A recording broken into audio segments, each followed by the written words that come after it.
All righty then. I guess we'll get started today's economic development meeting. Today is what? December the 19th. It is now 7:26. Start time was 7:15. So I guess we can kind of dive into it. I know typically Miss Lorraine normally will take charge of the economic development, and I don't know if she left you in charge of anything, Ross. Well, I she know told you me. Hold on, because she just said she's trying, I guess, trying to get on. Do you see her yet, Matt? I don't see her yet. She sent me a message saying that she's still unable to connect with the number that she gave, with the number I gave her. So let me see.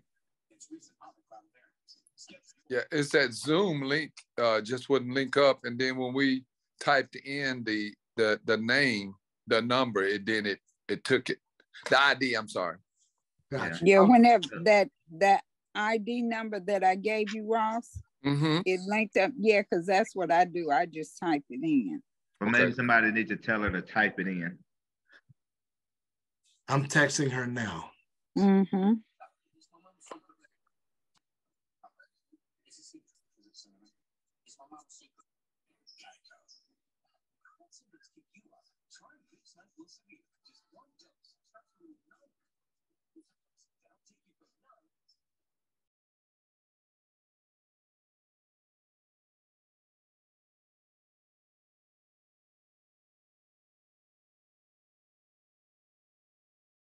All right.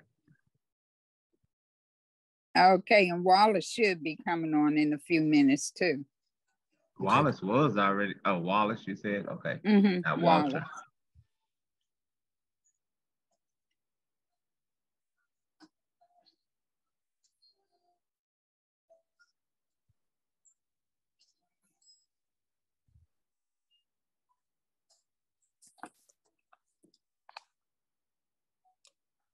And like I said, we'll correct this for the next meetings in 2023.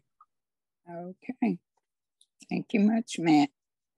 In fact, Ms. Jerry, would you mind if I can have the email addresses for the committee so they can just all be in my calendar invite so it can be directly from my Zoom account? Okay. I didn't send them to you? You probably did. Yeah, we probably. Okay. I just want to make sure I always keep an updated list. Okay, I'll make sure. All right. Miss Lorraine just texted me that says, please go ahead with the meeting. Okay. Okay, well, we can go ahead and start. Like I said,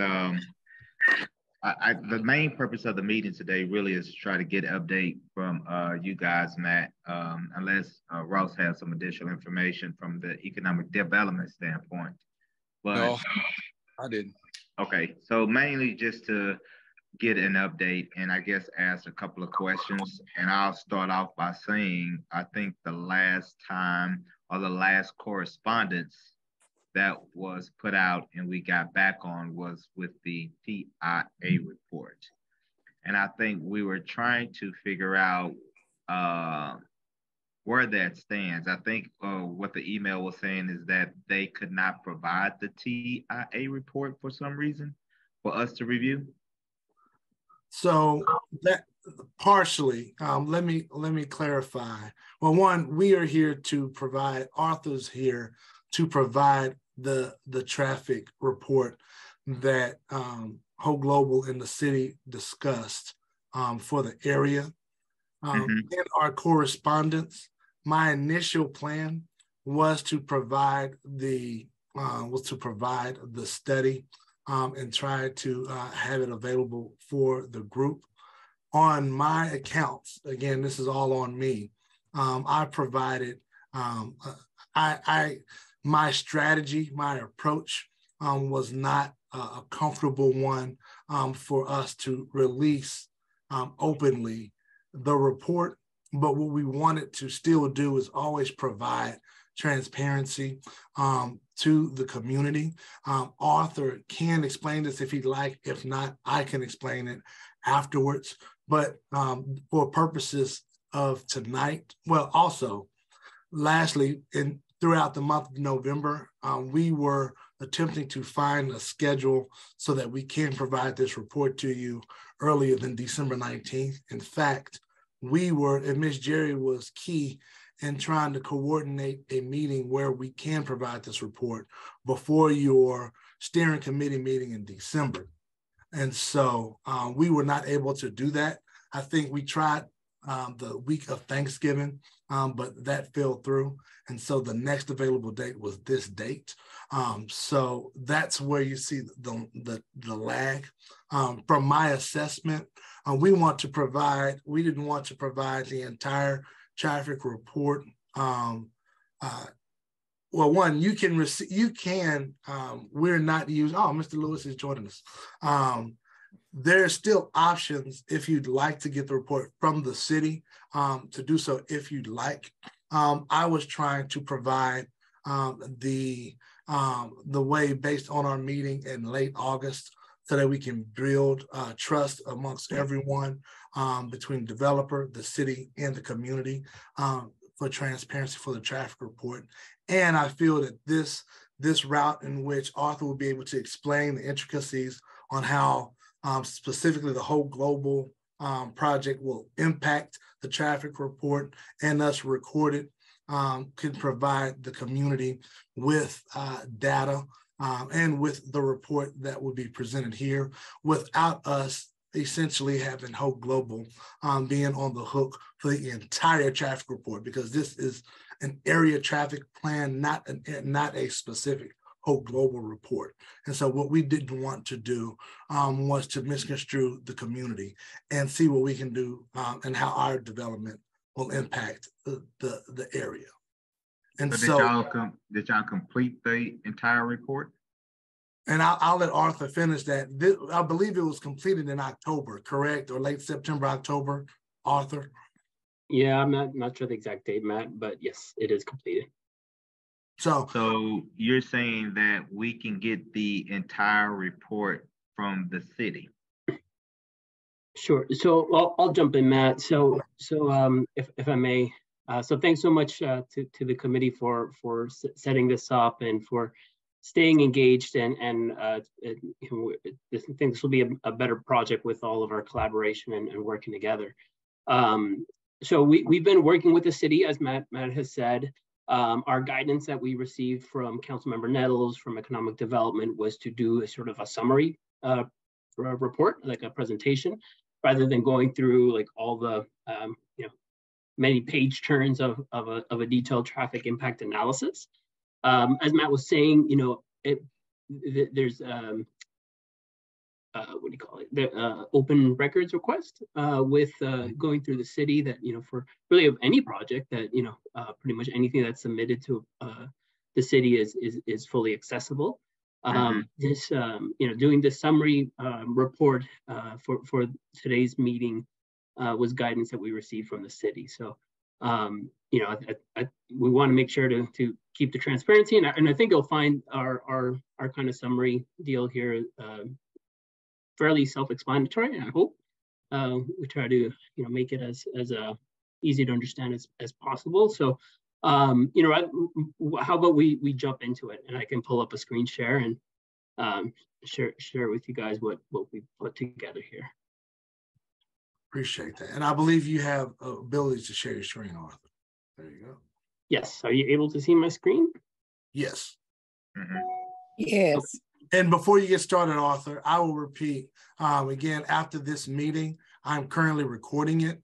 I will go into post-production so that I can provide this, make this accessible to you, Mr. President, and the Economic Development Committee. All right, Arthur, the floor is yours. Great. So we have two things here, actually. It's a traffic impact analysis and the forestry plan.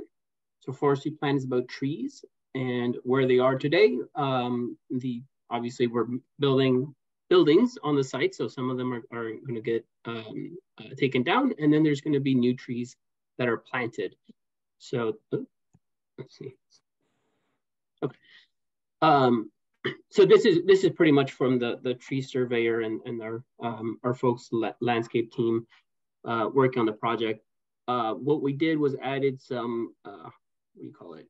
Labels, some like with the legend over here. So everywhere you see let's see, the blue dots are trees that are there today that will stay there.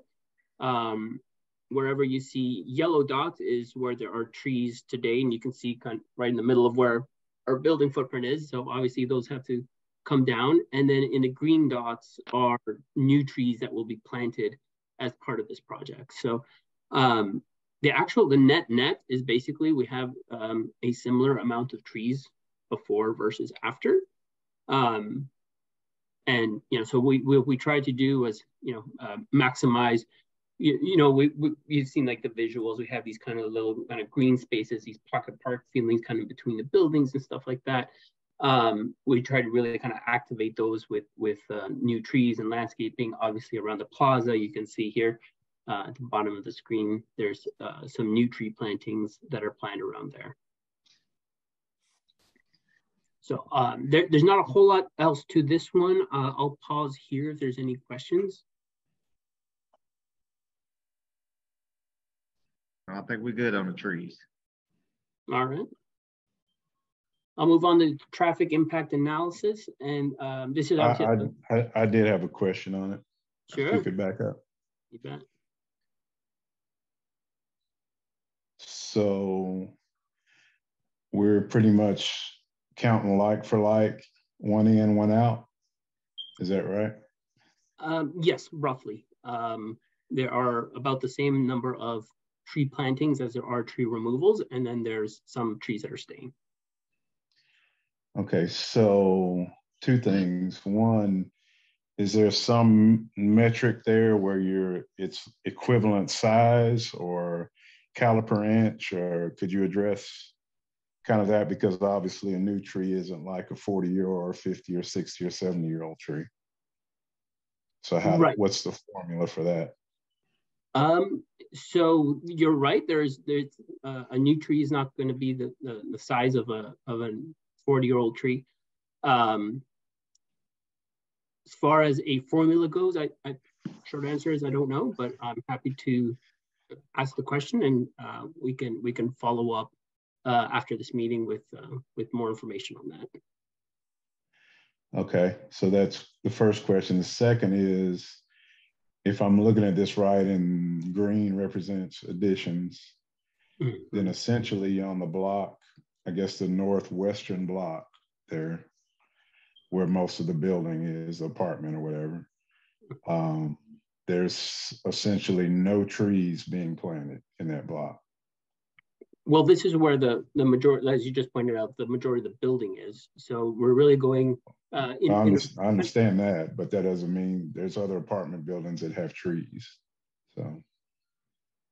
Right. So, with the amount of sidewalk space, we wanted to have, enough space for parallel parking and things. So this, the plan that we've shown from beginning, very kind of urban form with the live work units out in the front, and you don't want to have those businesses covered up, kind of deal. So that's kind of the was a plan, is to have very activated street edge along that urban block that's a little bigger right by the highway.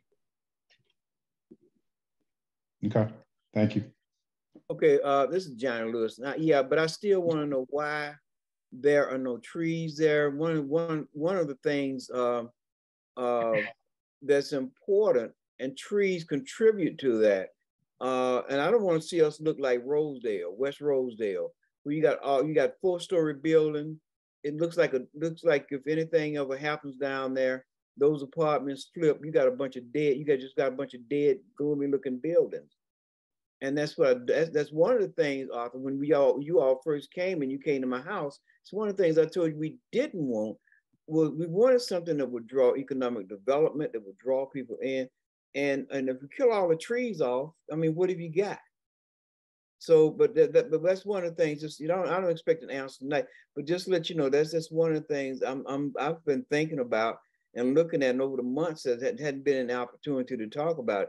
But there's got to be some life in there somewhere, because if all we do is duplicating what's going on West Rosedale and on West 7th Street, then we've defeated the thing of producing economic development. So I'll stop now. We can go. We can move on because my question is, I still want to see how much of this, all these apartments and all this stuff, how much economic development that's going to produce for this area. But I'll stop now. I'll mute myself. Yeah, and I had one more on top of Johnny. So when was this plan filed? How long has it been out?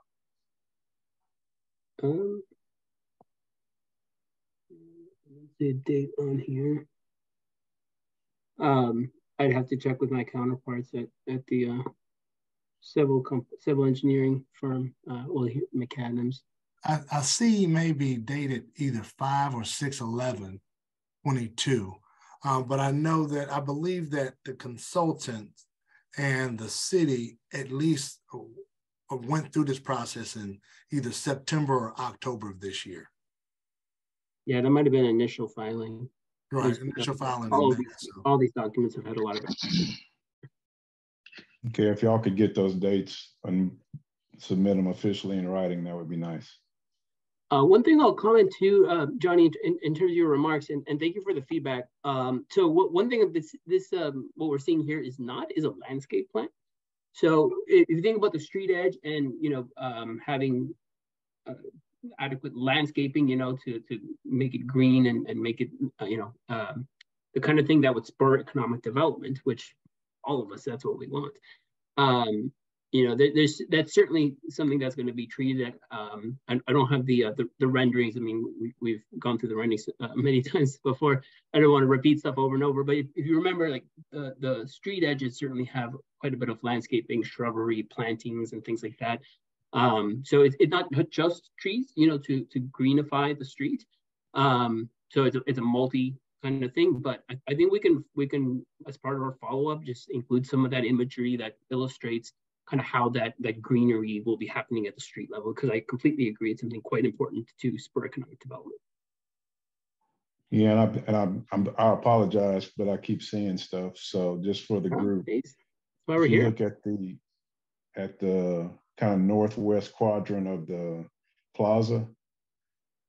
That's a parking lot now. I was not aware that it would be a parking lot. Not that that's important, that I'm aware of anything, but just note that basically they've taken at least half of that green space. It will be gone. Well, I think our earliest renderings on the west side of the plaza. Yeah, I think our we've shown parking there for quite some time. So I mean, I'm happy to follow that up, and well, originally there were buildings there, and then that went away. And when you say we've shown, I guess maybe you showed it to the group and other people didn't see it or whatever. But I'm just saying the result is, if the parking is there, the result is, I believe, is what I've described as accurate. Hey, Arthur, I have a question. Yes, sir.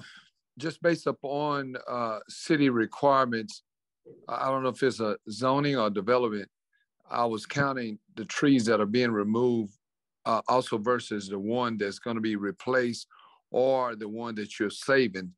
It's an equal 20/20, right? That's what the city require. If you take some out, you have to replace with that same number.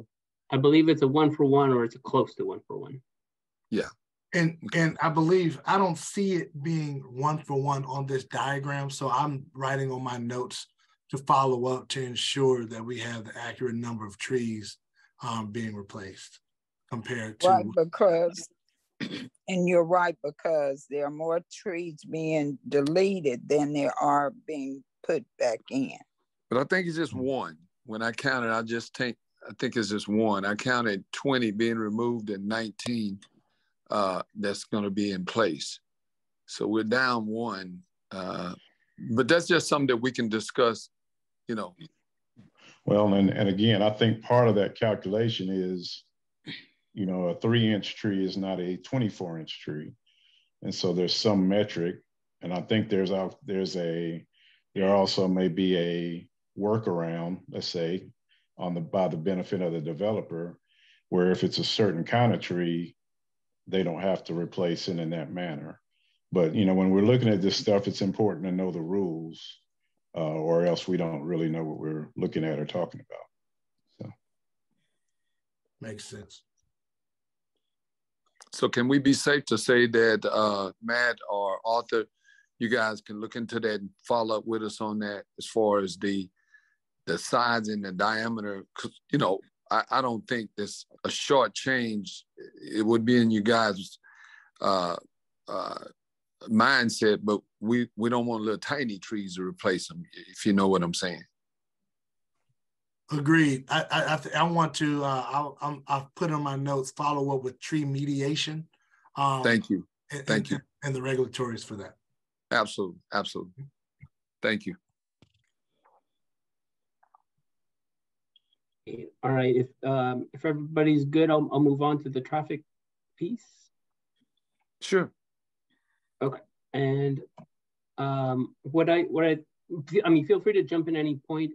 It's a bit of storytelling with like how they do their study. So bear with me as I kind of go through the methodology that the traffic impact engineers do.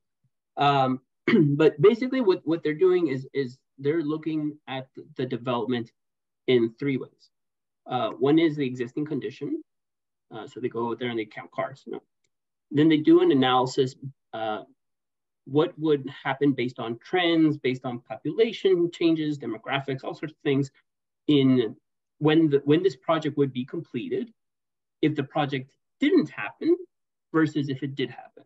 So they use 2024 as when it would be completed. So it's the comparison of today, of current, where they go out and count, versus 2024 with the project, 2024 without the project. So that's kind of how this whole study gets done. And so this page summarizes the new trips generated by the development in these different categories kind of throughout. This will probably make a little bit more sense as I go through the rest of it. So I'll keep going, and I'm happy to come back to this or any of the other pieces. Pardon me. This illustrates sort of the methodology. So at every junction, at every turning point, they're looking at traffic counting and then making the projections and estimates, going straight, making right, making left. And then from here, going straight, making right, making left. So this just kind of illustrates that, but it sounds kind of intuitive. I just wanted to explain how this study is done. And then this kind of visual of the streets that were part of the study. So certainly not just Evans and Missouri and Terrell, and that's it. It looks at a broader area around. And we have a summary page of this, but I just wanted to show, there's a lot of detail, a lot of counting, a lot of analysis that goes into something like this, the traffic impact analysis. But here you can see kind of the headings. There's the 2022 existing, there's the 2024 no build, 2024 build, and then they have a mitigations column as well. So summary on all of that is they categorize each intersection, again with, they look at every direction you could possibly go in them, and they give them a rating. There's obviously a lot of kind of standards about how those ratings are given, but what I was wanting to illustrate here is the impact, right, from current case to future case, and really the kind of the crux of it, the main comparison to do, if you will, is that future state with the project and without. But we're also looking at it compared to current, because just naturally speaking, populations grow, traffic always increases as a general thing in urban areas. So that's the idea of comparing it in the future to with the project and without. So if you're looking at the 2024 no build and 2024 build, you can just kind of go down column by column, and you're seeing that the ratings are essentially the same. And so basically what that's saying is that in a nutshell, right, is that this project is not projected to have an adverse impact on traffic flows on the streets in the study. Again, in terms of process, this is something that the traffic impact study group works with the city hand in hand. There's a lot of back and forth, a lot of oversight from the city's behalf on kind of what goes into the full study, the full report. And then this is just sort of a summary at the end of it, if you will. So I know I kind of went kind of quick through it, but there's a lot that goes to it. But at the end of the day, the concept is a very simple analysis.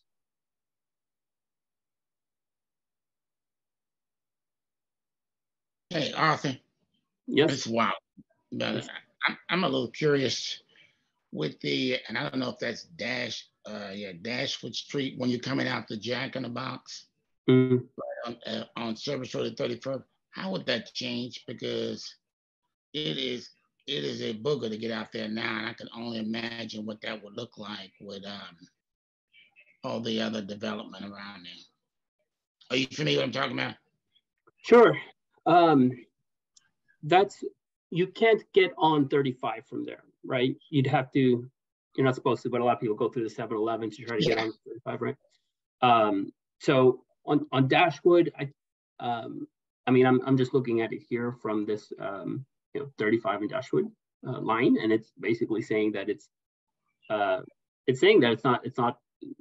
A right now, right? And it's going to stay an A. My thought around it is, since there's not that direct access to the highway right there anyways, it's not viewed in terms of traffic impact studiers as a high utilized artery, being a smaller street. But I'm happy to get better insight than just my off the cuff. So it's a good question, Arthur. How many units are you guys putting here again? Living units?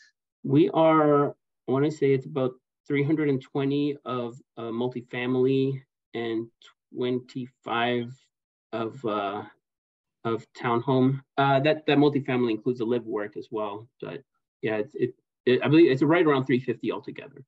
350. Now, and I'm assuming that these are going to be 1 bedroom, 2 bedrooms, or 1, 2, and 3 bedrooms.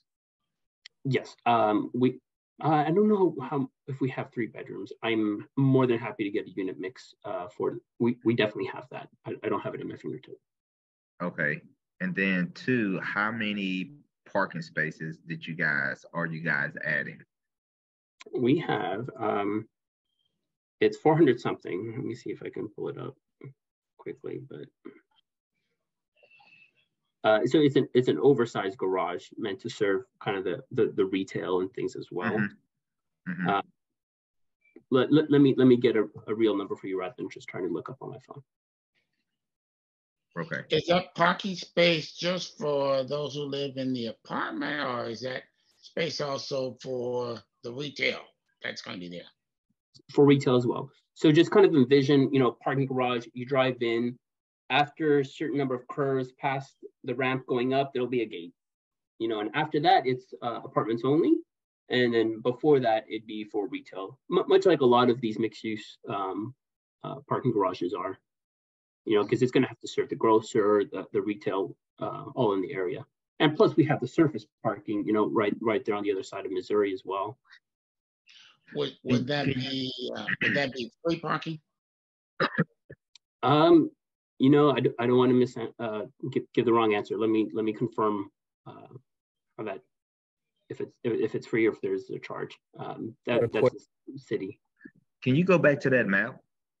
The map showing the travel of the traffic. Okay. This one? Oh. Yeah. So the what's in red is what's in red? Let's see here. I'm not sure. I think I believe our analyst put this together. I think she was illustrating these are kind of more central streets, or it may just be north-south versus east-west. It looks like what's in red is actually feeding out onto the street. From the parking lot, is feeding out onto Terrell. Parking lot's also feeding out onto Dashwood, feeding out onto Mississippi. So we're talking about a lot of traffic coming out of those apartments, feeding into. Now, when I looked at your code, if you move on to the other code, where you showed in 2022 traffic, look at this 2022 existing traffic. Let's go down to Rosedale. It looks like Rosedale is going to be E, long delays, maximum capacity, or F at worst delays. And so by 2024. So we're looking at right now is what, and this is the thing, if you look at 2024, no bill and 2024 bill, there's no change there, but by the same token, once you start putting people into those apartment buildings, those people have cars. You're talking about this thing going from 2024 from a BF to a F, probably a FE. And so I'm looking at when this was my concern. I can't speak for everybody else, but all that traffic coming out of there, going into, they're going to have to get out somewhere. So that means they're going to have to come in and through the neighborhood. So at some point. So Johnny, they're not going to stand on Rosedale. Sure. So let me just kind of clarify a little bit about what the summary is saying. So what it's basically saying is that today in 2022, the southbound and east 35 and East Rosedale has a B and an F, a B in the mornings and an F in the evenings. That's today. No projects, vacant lots today. In 2024, whether we build this project or not, it's projected to still be a B and an F. The way they do the analysis, they're saying that based on the number of lanes, based on like with the circulation around there, it can support that the additional traffic coming in. That's what this is saying. That it can support the let me ask you a question from the new residents living in the new project. How many cars are y'all estimating on this report for the apartments and for the retail space coming in and out on a daily basis? The number of cars. Great question. I don't know the answer to that, but I'm happy to find out. Okay, because this report, because when I get my reports done for mine and for the developer I used to work for, it was issued with this report. So yeah, that's something we need to know is how many cars is this report estimating is going to come through there on a daily basis in the AM, coming and going, and in the PM, because it looks like it's already in an F and it's going to be a worse F once the project is built. Yeah, because right now we office right there on Evans in Rosedale on a corner building, and with the space from right there by the Chamberlain Library, what is it, Luther, into the corner, it's already, depending on the time of the day, it's already crowded. So to have, once this project goes there, with that light being right there where it's at, they're going to have coming out of that project. If you go back to the map. So coming out of here on, well, you got just coming out on Missouri. You don't have anything coming out on Evans. Okay, that's where we at. So all of this traffic is going to be piled up here on Missouri, which again, to what Johnny's saying, they're going to have to come through, go north on Missouri, or just these are the two ways to get out to the freeway. And you can't go Turl because you can't jump on the freeway there, right? You can only go Correct. And you can't turn onto Missouri from Rosedale. If you're heading west on Rosedale, you're not going to be able to turn left onto Missouri. You're going to go down and make a U-turn and come back around. You're going west?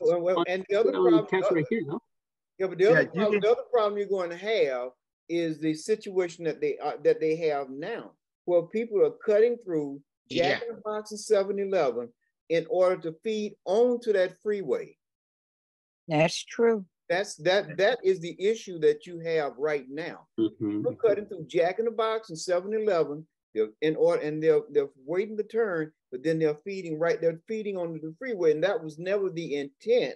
That's why they built that entrance lane even further, but people are scavenging that by going around and jumping into it. So you create, there's a bigger problem that's going to be created. Whoever drew it evidently didn't come out here and look at it and spend some days with doing some traffic, doing a real right. They're doing that because you can't turn left onto Missouri if you're heading west on Rosedale. You can't turn left because of the barrier that's there. And that's the reason why they put the parking lot like that. And I agree with you. It's going to be absolutely worse 1,000 times once the project is built. So that's what I'm saying. And then also, hey, Matt, is there a way you can get this number to us later tonight or tomorrow? Because those number of cars should be in this report. Yeah, I am. I'll put that on my notes. I'm going to focus on providing the recording by tonight, but give you those numbers by this week. So I'll send that to you as soon as possible. So, because right now you have it where you coming out Rosedale, if you go north on Evans, you can't even get into this project unless you go back around to Missouri Street. So yeah, in order to there's a street here, no? Right by the Chambly? Yeah, let me share this. It's a real small entrance. That's a very small entryway. And even then, because if you just look at the configuration right now with stop signs, Matt, you look at that, and if you're coming in off of Evans, coming in where you're talking about, then that street's not going to be able to support that traffic. You'll have a tie up right there at Evans. Mm-hmm. So guys, and people trying to go over to get into 7-Eleven. Let me share this with Johnny.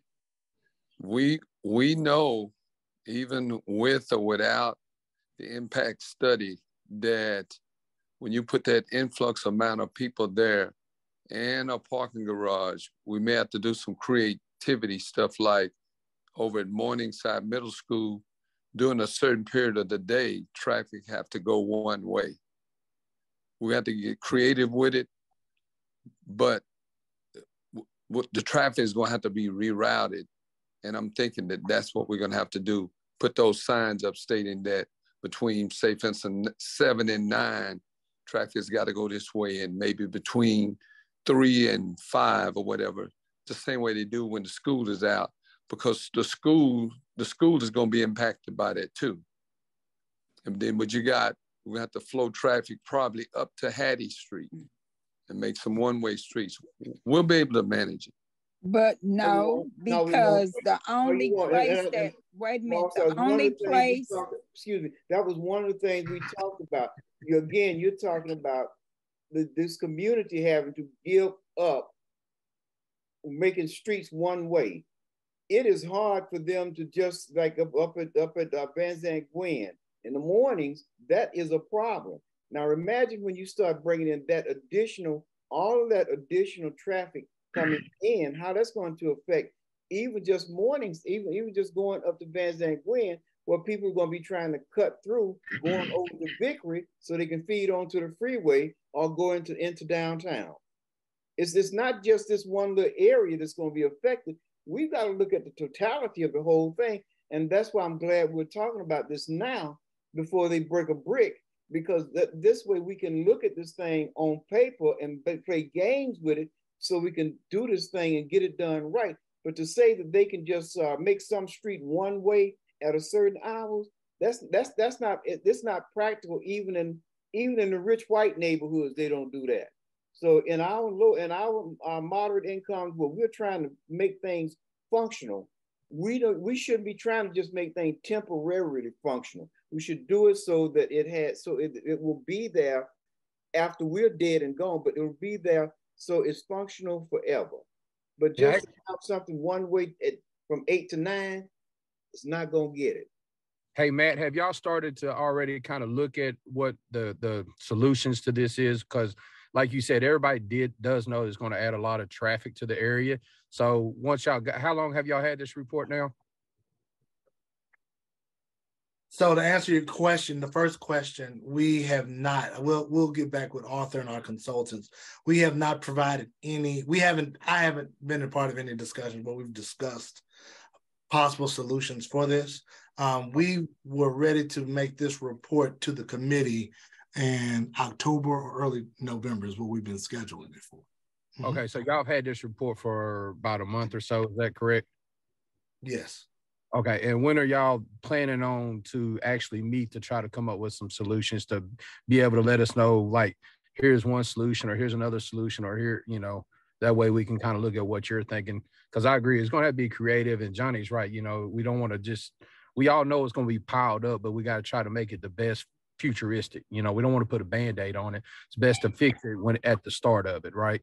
Yeah, I agree with you 1,000%. Actually, this meeting is very enlightening, so that we could try, we want to create, we wanted to hear from you all, because based on the report, essentially, the report states that there shouldn't be any change, or we shouldn't have to do anything much to change our development. But we are hearing something different from the community. So I definitely want to get back with the whole global team.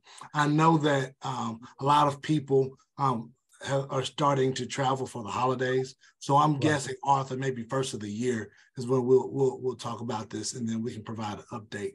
Yeah, man, because I'd like to see if they're thinking it's not going to be a change.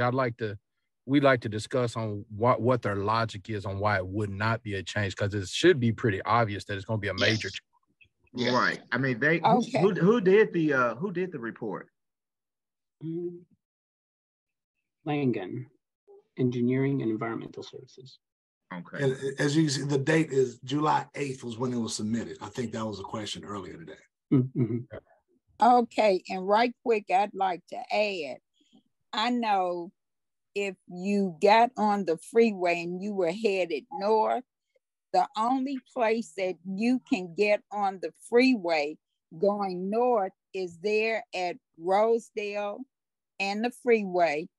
The only other place would be all the way up in Morningside on Morningside Drive. Those are the only two places that you can get over to the freeway and be able to get on. There's no place between those two places where you can get on. Also, and I'm trying to think about the other side of heading south. You can get on the freeway going south at Rosedale, and you can also get on the freeway at Allen and go south. Otherwise, there's nowhere else in between there where somebody can get, well, I'm just speaking for our side of the freeway. You'd have to go all the way up to Morningside to be able to get on the freeway, because there's nowhere else other than there at Rosedale and the freeway to get on the freeway.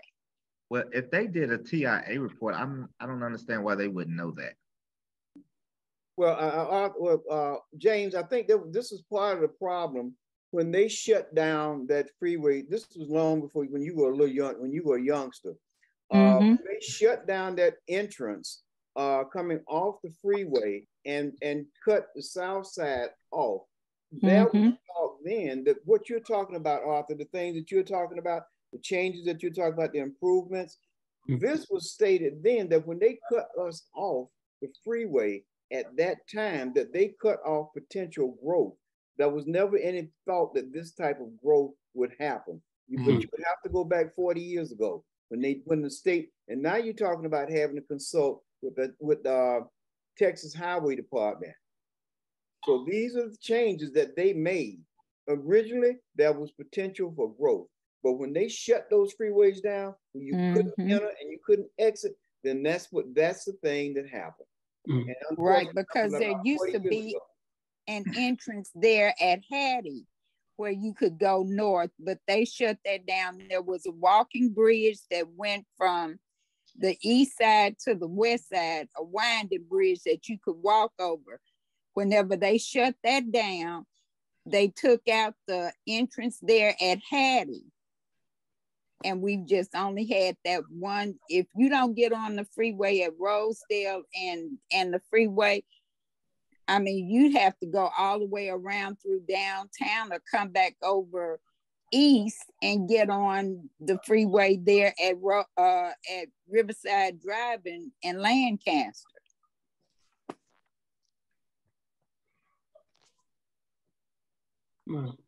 Wow. Thank you all for this context, Mr. Lewis, especially with things with TxDOT and the infrastructure impacts from 40 years ago or so, and how that can impact someone who's creating a TIA today. That's very significant. So this is the TIA analysis and not the TIA report. So is this all the pages to it, or are there more pages to this? Yeah, it's more. I think it's more pages, James. I think they said this is just a summary that they're showing us. They actually had the report that we've got to go through the city to try to get. I wish it would be easier than going through the city, because sometimes it's hard to find out exactly who has it and who will release it to us. So there is no way at all you guys, Arthur, can give us a copy of all the pages? Well, that was guidance we had from the city. So when you say through the city, who did you speak with? Councilmember Nettles and the Economic Development Office. Okay. Yeah. Because this I'm just curious, why did they not want us to see it? I'm just curious. It's just typical, I guess, development process. There's a lot of not just these reports, but a lot of reports, and studies that are done on developments that are gone back and forth with city and developer, etc. So it's, I guess, a matter of practice. Oh, but they're saying we can get the entire copy if we do the open records request. Anything is publicly available that goes through the city, of course. Okay. Well, I tell you what, I can look into that in the morning and let you guys know what I come up with. Hey, Matt, two things I want to make sure you got for me that I'm personally interested in. Well, I'm interested in all of it, of course, but there's the car count for the units and the car count for the retail space for AM and PM, and then also what would be the time frame you're looking at as far as having a solution or a possible solution? Like, is it going to take 30 days to come up with a couple of solutions or game plans, or will it take 60 days, 90 days? That's the two things that I'm very intrigued to know the answer to. Got you. And what I do know is we probably won't meet until the first of the year, Thomas. So at least from the development standpoint. And so we won't start meeting until the first of the year, and then I'll try to report that to you all before the 19th community meeting to give us okay. Ms. Jerry, if you open up that public records tomorrow, hopefully the city will get that information to us before the 19th. I don't see why it would take 30 days, but it's sometimes it's like pulling teeth getting stuff out of them. Typically that open records request maybe a week. Okay, well, I have somebody I can get in touch with to see where I need to go, who I need to speak to, and I'll get that taken care of tomorrow. Okay. Open request, open records request will go through legal. Legal is going to put you off unless you have the political support of the council person and the mayor. But open requests, open information requests usually take longer than a week. And that's just from past history. Well, that's what I was speaking from too, because I do them all the time. I guess it may depend on what you asking for, but typically when I do them, they don't take that long. Okay. Like I said, I'll be on that in the morning. I think Walter was saying. Yeah, I just thought of something. So the whole entirety of this study here does or does not include the impact of the east side of Evans development. East side of Evans. You talking about the Juneteenth? No, I'm talking about that too, but I mean, this project has a phase 2. Oh, yeah. It incorporates townhomes. Okay. Thank you. Also, Matt, after next month, if they're still saying that it shouldn't impact the traffic very much, whether the project's built or not, maybe we need to set up some type of meeting for the follow month for them to explain why it's not. Because what I'm looking at now, I just don't understand. And I mean, I'm not an expert, but you know, this ain't the first one I've looked at either. So yeah, and I forgot to say this because I'm old, but I mean, with all due respect to Matt and Arthur here, they're not traffic engineers either. Mm-hmm. So why wouldn't the city needs to present this to us, don't they? And take responsibility. They're the one okaying it. So sure, absolutely. City's very involved with it. I know. No, I mean presenting development was planning to be on tonight, but I guess there may have been some scheduling issue. But look, no, I mean, traffic engineer or not, like, you know, y'all are in this neighborhood every single day, and so that's why we're here and getting this feedback. I mean, that honestly, like, this is very helpful so that we can have that follow-up conversation with our traffic engineer, with the city, and get a better understanding of, you know, how this thing is really going to impact or not impact, or what it's really going to be like. And also ask them if they have talked with TxDOT, because we're talking about cars feeding on, and that's one of TxDOT's. It's one of the things the Texas Department of Transportation is looking at.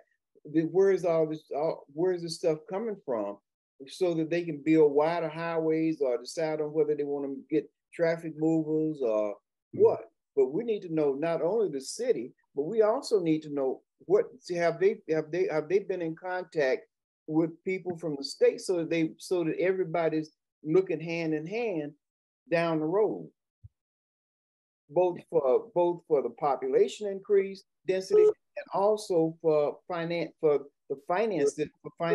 future changes. Yeah, and with that, I've got to shut off because my niece saying I got to get it propped up. Good night, everybody. Sorry, good night. Hope you heal well. All right, Johnny, take care, brother.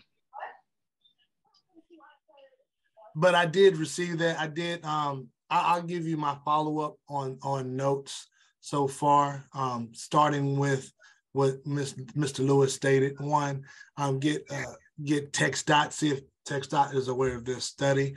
I will do a little bit of research. I know Carlton Cooper, who's one of the VPs of TxDOT. I'll try to reach out to him.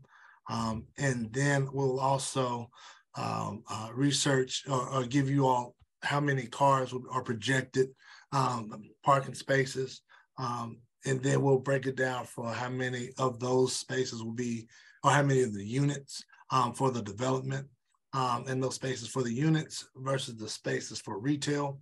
And then the car counts for the units. Those are specifically, Thomas requested those. I have a note to follow up with the Dashwood traffic route, and then follow up with the forestry submission dates that we sent to the city, as well as follow up with the tree diameter size and tree mediation process in Fort Worth. Okay. It's not cooking. So I think Ross is trying to say something, but he's on mute. Oh, he's still on mute, sir.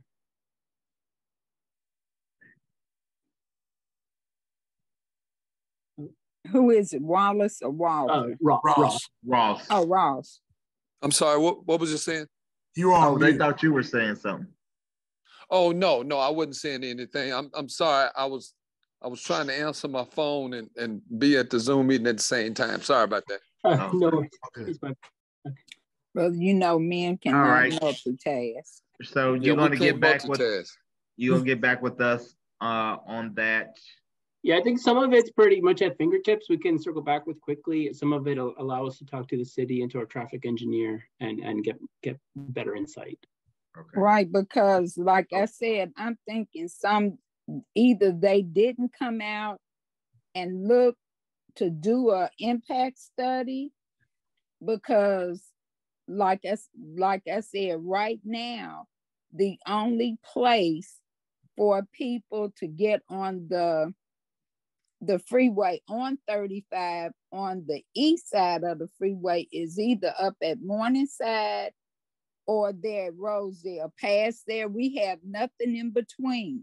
Okay. Nothing in between, but on the west side of 35, you have Lancaster, you have Rosedale, then you have Allen, and then more, what is it, Berry. There are only 2 places on the east side. And that's not fair. I mean, that's too much traffic. Got you.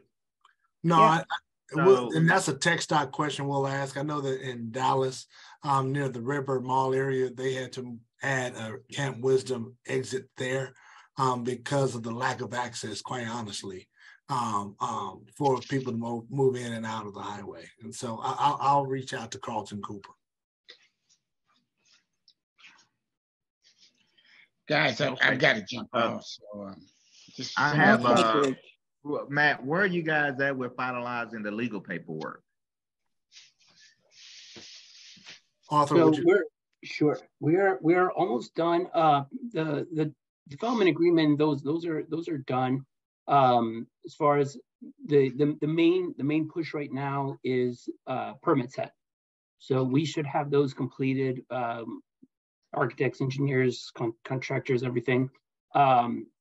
Late January, early February is our current estimate. So we are almost there to submit for permits, which is obviously a huge step to get this thing. Late January or late February, y'all will be completed. Early February. Early February, y'all will be completed finalizing all the permitted paperwork. Submitting for a permit. Submitting for a permit. Mm-hmm. Okay, and and I know last time we spoke that all the land was not purchased. Have we purchased all the land yet? You're referring to that piece that's owned by the third party.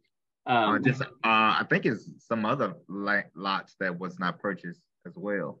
There's only one, like in the, it's like right around where these arrows are on the west side of Missouri. That isn't technically acquired, but the rest of it is owned by the city or the Community Development Corporation or yeah, right, HFC or LDC. So when does that transition takes place with you guys when you're purchasing it from the corporation? Once we've got our permit set and we're ready for closing. Okay, so it'll be after January or February before y'all purchase all the land. Yeah, basically you kind of tee up all these different swim lanes, and then you have a grand closing with everything, with the land, with the construction loan, with the financing, with the permits, with everything, the GMAX from the contractor. Okay, and then will y'all be setting, or when will you be setting your pre-development meeting with the city? Will it be after that as well? Well, we had our pre-development meeting with the city back in July, I think it was. And we have regular meetings with them. So the pre-development meeting, when you meet with all the department heads to be able to determine exactly what you need to do and then get the comments back to be able to correct that. That's the pre-development meeting I'm speaking about. With the permit submission. Is that what you mean? Once we're submitting permit? No, well, you have to have your pre-development meeting with the city heads, the storm. Yeah. So we did that in July, and since then we've been working with all the departments on getting our permits ready. Okay. Our permit set and all the drawings. And okay, and you're looking to possibly break ground next year. When? Probably second quarter after permits have been submitted, they've been reviewed, there's the back and forth, and they're finalized, and then financing, all that is getting done in parallel. Could be towards the end of the first quarter, but don't want to overpromise and underdeliver. Yeah, I would say quarter two. I think that I heard May or so around that time. So I don't want us to have in stone that it's quarter one. I've been saying quarter one, quarter two for that process. Okay, and what's So the very next accomplishment would be this TIA report and finalizing all the legal paperwork. Is that the next accomplishment, which should take place by the end of January and the beginning of February? The next main accomplishment is going to be submittal of the permit set. And what we're going to do in January with the traffic report is to have an internal meeting to find out ways to use this feedback to augment what this report is saying, so that we can make sure we have the best product possible. Yeah. I think I see Walter's hand up. Yeah, I had a couple of questions. Are y'all working with the city? I presume you have to be, with regard to the plaza and the park and whatever improvements or whatever work they're doing there. Obviously, you have to coordinate that. So what's the status of that? Yes, I believe they were getting proposal for like landscape architects to do the improvements, do the plan for the improvements around the park. Happy to check in on where they are on that. Economic development was spearheading that. Okay, thank you. And my last question is on the, I guess the statements that were made with regard to the traffic study and all that, and engineering and all that. Can you all divulge who the engineering firm is and who the contact was that made those statements? It was Langen. Langen Engineering Environmental Services. Okay. And the person that made the statements, is that the person that sealed it, or? They're the one who prepared the report. Sure. Excuse me? They're the one who prepared the report. It's Rebecca Bray. Right. Okay. Thank you. Yeah, that page right there. So they're sort of subcontracted through our civil engineers. The way we're right. Got you. Thank you.